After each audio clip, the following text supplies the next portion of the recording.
Israel, point one, Israel rejected their Messiah because they didn't know the time of their visitation. Luke 19, 43 through 44, Jesus says this, "For the day shall come upon thee that thine enemies shall cast a trench about thee, and compass thee round, and keep thee in on every side, and shall lay thee even with the ground, and thy children within thee, and they shall not leave in thee one stone upon another, because thou knewest not the time of thy visitation." Visitation, that's the Lord coming to earth. Okay? This is a prophecy regarding the Roman siege on Jerusalem. Now, to the skeptic, it has been proven that this was written decades before AD 70. And it was remembered by the Christians who fled the city to take refuge elsewhere when they knew that Rome was coming. They could hear the marching of the boots, in other words. They knew it was happening, and they took off. If they did not understand that this was Christ's reference, they would have never have run for safety. Now, Jesus said that this siege took place because Israel rejected him as the Messiah. Jesus' prophecy here. Okay? "Thine enemies will cast a trench about thee and compass thee around." When Roman general Titus Flavius laid siege on Jerusalem, he employed what would later in the American Civil War be known as the Anaconda strategy. And Lincoln got this from the way the Romans dealt with Jerusalem. Romans surrounded Jerusalem. They would not let anyone leave. They would let pilgrims in. Anybody that was traveling to the city, they'd let them in. But the reason they would let them in is to lock them in, and so that they would use more food and water within the city and cause starvation more quickly. The Romans later built a wall around the city to lock people in so that they could not get supplies, with the intent that they would die out due to starvation. Okay? "And shall lay thee even with the ground, and thy children within thee." Roman soldiers entered the city and set about slaying men, women, and children indiscriminately. Thousands were killed during the siege. Others were made slaves to the Roman Empire. Historians believe that 1/3 or more of the population of the entire Judean province was either killed or enslaved. "And they shall not leave in thee one stone upon another." The Romans set about tearing down the temple, with the only structure left being the outside western wall, now known as the Wailing Wall. Everything else in and around the temple was laid to ruins. The second temple was destroyed in AD 70. What does this mean? No more sacrifices. Now, for my Jewish friends, that leaves you only two options. There's no third option of works, because fruit from the cursed dust of the earth was the error of Cain, and our bodies are made of the dust of the ground. So the fruit that we bring from the dust of the ground, which has been cursed because of sin, is not acceptable to God. Okay? The temple and the blood sacrifice system has been destroyed. Yet, God said clearly that the blood covenant would never end. In Exodus 30, his exact words were, "throughout your generations." My Jewish friends, you still having kids? Is Israel still producing babies? Then you're still producing generations. So this is throughout your generations. Yet, there are no blood sacrifices now. So guys, two logical options.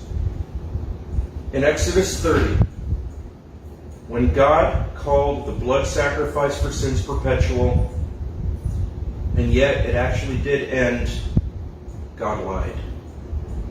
Wait a minute, exactly. God doesn't lie. We can all agree that Yah is not a liar. But that's the first option. The second option is that the blood sacrifice of Yeshua HaMashiach, Jesus the Christ, is the once-for-all fulfillment of the perpetual law of blood sacrifice, and you need to apply it to your lives through faith. No third option. It doesn't matter what the modern rabbis say. And we're going to get into how modern rabbis have changed their teachings on the Messiah in the next 2 or 3 weeks. We need to take the sacrifice of the Messiah by faith. But guys, I've had discussions with Jewish friends, and they'll say things like, oh, well, we didn't have to take the blood sacrifices under the law by faith. Actually, you did. The sacrifice and the sprinkling of the blood on the veil and mercy seat made once a year on Yom Kippur had to be taken by faith as well. You weren't there. You didn't see it. But you knew what happened. So that also had to be taken by faith. That once for year sacrifice that remitted the sins for that entire year, for the entire nation, had to be taken by faith. So why is it a stretch to say, oh, well, we need to take the blood sacrifice of Jesus Christ by faith? Now, I say this in love. It is only those who have been forgiven by His eternal sacrifice that are the ones carrying on biblical Judaism. Now, I know that there's a religion out there called Judaism. It's not biblical Judaism because there's no blood. There's no blood atonement. There's no blood sacrifice. So it is the ones who are believing that Jesus is the Messiah that offered His blood sacrifice are the ones that are carrying on biblical Judaism. Now, for those of us who follow the Messiah, we already know that there is no more sacrifice for sins other than that of Yeshua. You see that in Hebrews 10:26. We know the sacrifice of Jesus is once for all. We see that in Hebrews 10:10, and that there is no more offering for sin. Hebrews 10:18. In order for God's blood covenant, to remain unbroken, the Messiah's visitation had to be before the destruction of Jerusalem and the temple. Now, the destruction of Jerusalem and the temple was prophesied in Daniel 9:26. In Daniel 9:25, it's clear that the Messiah would come and be cut off, which means killed, before the destruction of the temple. Again, the blood sacrifice for atonement was supposed to be perpetual throughout your generations. Exodus 30. Yet at the destruction of the second temple, all sacrifices ended. In order for the perpetual blood covenant to continue, the suffering servant who would be wounded for our transgressions and bruised for our iniquities had to come and already sacrifice himself. Notice, the Messiah's visitation had to be before Jerusalem's destruction for another very important reason. See the genealogies. Genealogies were going to be used to prove that the Messiah was a descendant of King David.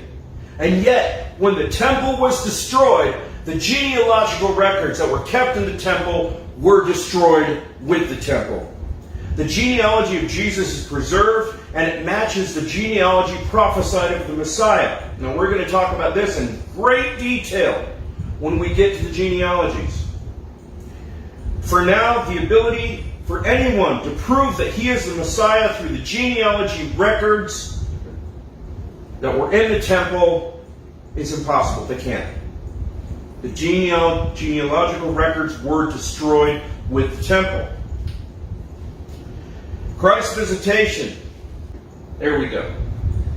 All right, Christ's visitation was also prophesied in Genesis before the scepter departed Judah. Genesis 49:10. The scepter shall not depart from Judah, nor a lawgiver from between his feet, until Shiloh come, and unto him shall the gathering of the people be. Now again, in a few weeks we're going to be talking about how modern rabbis have changed the Messianic message, and part of that is changing who they believe Shiloh was. But throughout history, until the last couple of hundred years, Jewish rabbis said this was a messianic verse. That Shiloh was the Messiah. The Aramaic Targums declared that it was the Messiah. But in an attempt to discredit this prophecy and with it Jesus as the Messiah, some also teach that the scepter was lost during the Babylonian captivity. Now, in doing so, they either forget or ignore the fact that not all of Judah was taken into captivity. Some remained in the land. Then there's the fact that Babylon afforded its captives the luxury of self-government. So even if the entire Judean peoples had been taken into Babylon, as long as they didn't cause trouble, King Nebuchadnezzar of Babylon was not going to cause trouble for them. He allowed them self-government, as long as they did not cause any problems in Babylon. So the scepter was not lost during the Babylonian captivity. It was lost around 6 or 7 AD when the Roman government removed Judea's right to enforce the death penalty. Now we're going to get into this in detail when we discuss Christ's childhood. But rabbis, according to Josephus, rabbis were crying in the streets of Jerusalem that the scripture had been broken because they saw that the scepter had been removed from Judah yet the Messiah had not yet come. They understood that Genesis 49:10 was a reference to the Messiah. What they didn't know was that the Messiah had already become flesh and was dwelling among us as a young boy in Nazareth.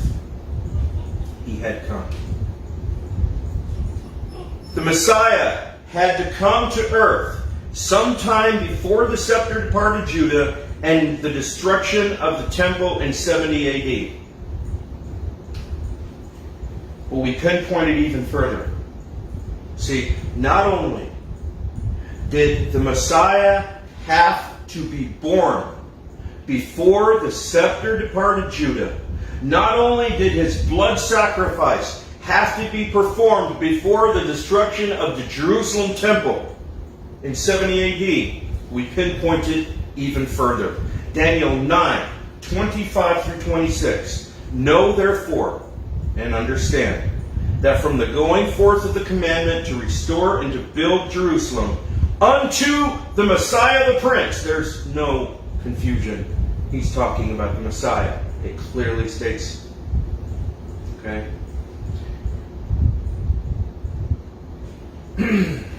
Unto Messiah the Prince shall be 7 weeks and 62 weeks, and the street shall be built again, and the wall even in troublous times.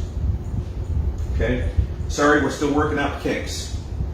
Okay? And after 62 weeks shall the Messiah be cut off, but not for himself. We're going to talk about that in a second too. And the people of the prince that shall come shall destroy the city and the sanctuary. So, here we have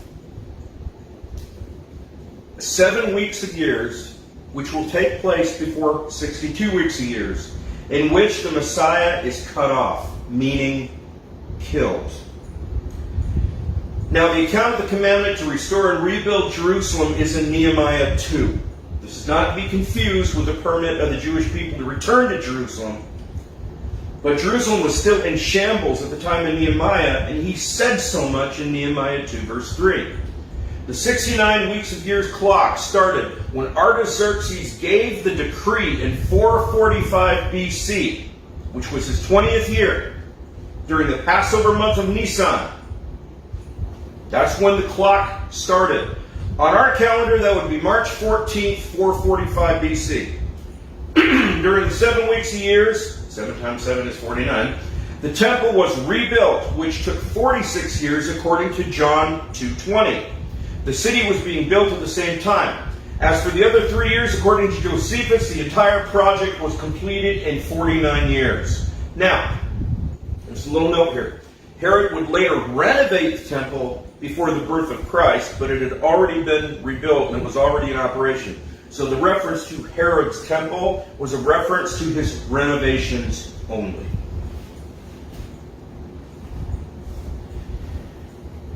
After these 7 weeks of years taking place, God decreed another 62 weeks of years, bringing us to a total of 69 weeks of years, or 483 years, which is 173,880 days, taking into account the 360-day per year calendar.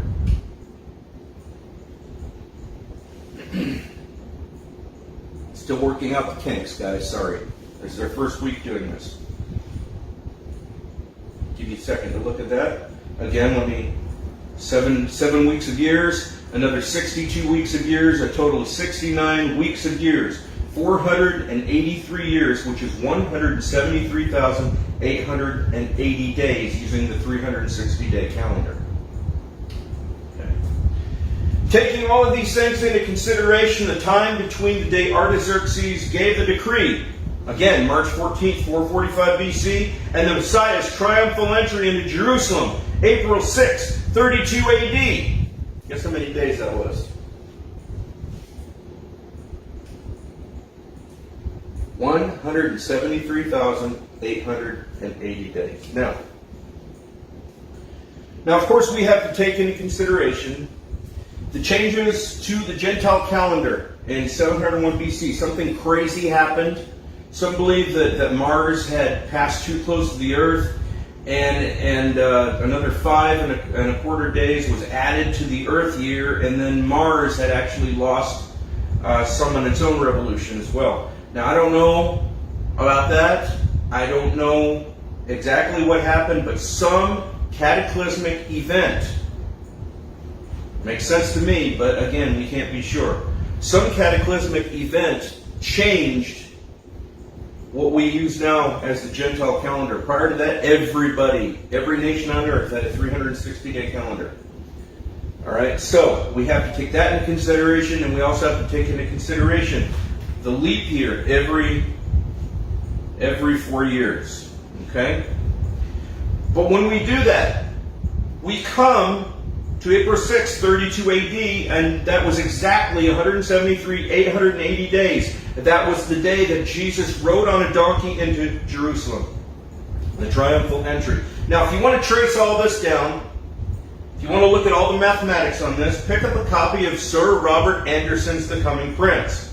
It's republished in 1994. You can find it on eBay and other booksellers. Okay?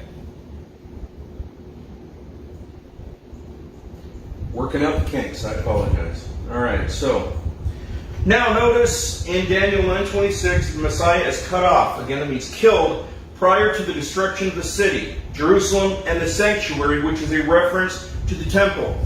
The AD 70 destruction of Jerusalem and the temple are prophesied after the Messiah comes. The people of the prince who is to come are the people of the devil, the people of the Antichrist, and which... Now, the Antichrist has not yet come, but the Scriptures testify that the spirit of Antichrist is in these people, and Jesus did call them, those that do not follow him, he called them children of the devil. Okay? Now, the Messiah is referred to as a prince, which is capitalized. The enemy is referred to as a prince, lowercase. These are two different guys. Alright, now, also notice, the Messiah is not cut off for himself. He is the suffering servant of Isaiah 53:5. But he was wounded for our transgressions. He was bruised for our iniquities. The chastisement of our peace was upon him. And with his stripes we are healed. Now, despite all of this information, despite the time of the visitation being clearly stated in multiple places, first century Israel did not recognize that the time of his visitation was then. It was clearly prophesied in the Old Testament. He had to come before the scepter departed Judah. He had to give his life before the destruction of Jerusalem temple. And according to Daniel 9:25 and 26, he came and was cut off before the destruction of Jerusalem temple. And it even gives you the time, 69 weeks of years, from the time the decree went forth to rebuild Jerusalem. That was the time given in the Old Testament for the Messiah. Now,